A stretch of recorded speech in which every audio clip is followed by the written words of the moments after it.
Harga-harga turun terus dari bulan Mei sampai Agustus ya. Penurunan harga itu disebut deflasi. Jarang sekali terjadi. Biasanya kalau beberapa bulan deflasi ada potensi menuju ke resesi. Jadi penurunan harga itu hanya terjadi pada krisis moneter dulu tahun 98, kemudian resesi tahun 2008, dan kemudian saat pandemi Covid tahun 2000 ya. Pada saat pandemi aja hanya 3 bulan harga-harga pada turun, deflasi tadi terjadi. Ini kita sekarang udah 4 bulan ya. Jadi dari harga sayur sampai properti. Kalau harga sayur itu kan sekarang mungkin teman-teman tahu sendiri ya. Cabai rawit merah turun dari kisaran 20 ribuan ke 10 ribuan. Kemudian kol dari 3 ribuan jadi 1.500-an.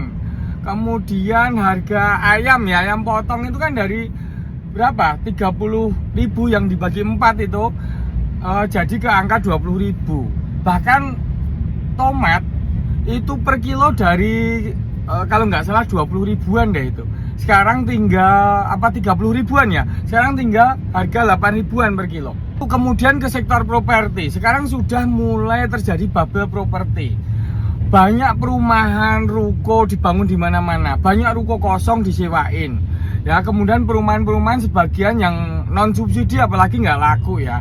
Bahkan sekarang tuh properti banyak yang dijual sudah di bawah nilai NJOP. Ada gejala bubble properti di mana orang sudah tidak mampu membeli, daya beli masyarakat menurun, sedangkan pembangunan properti terus menerus. Jadi supply terlalu banyak, demand-nya turun.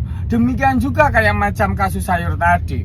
Sekarang panen bareng, banyak pasokan sayur di pasar-pasar, sedangkan pembelinya daya belinya menurun.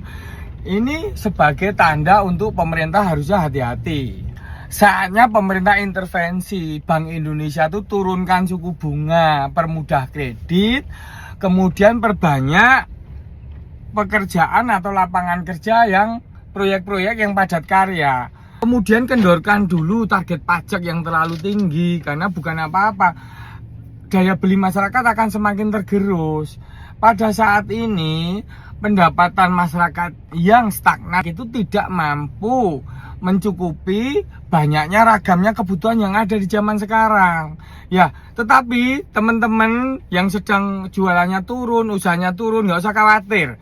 Pada saat ekonomi kontraksi kayak gini, seperti kontraksi otot dan rahim, pasti akan memproduksi sesuatu. Bisa memproduksi kekuatan ataupun melahirkan kalau rahim ya.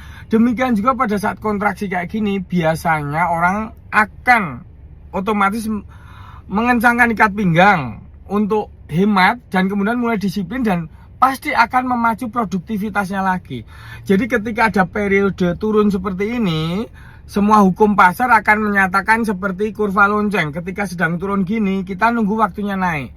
Jadi saya optimis bulan ini dan bulan depan akan terjadi kenaikan kalau kita disiplin.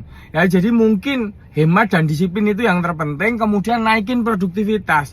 Jangan kendor. Ya sekarang kalaupun memang bisa dijual dengan harga segitu-segitu, yang penting operasional jalan terus. Kita tunggu sampai angin baik di bulan-bulan depan.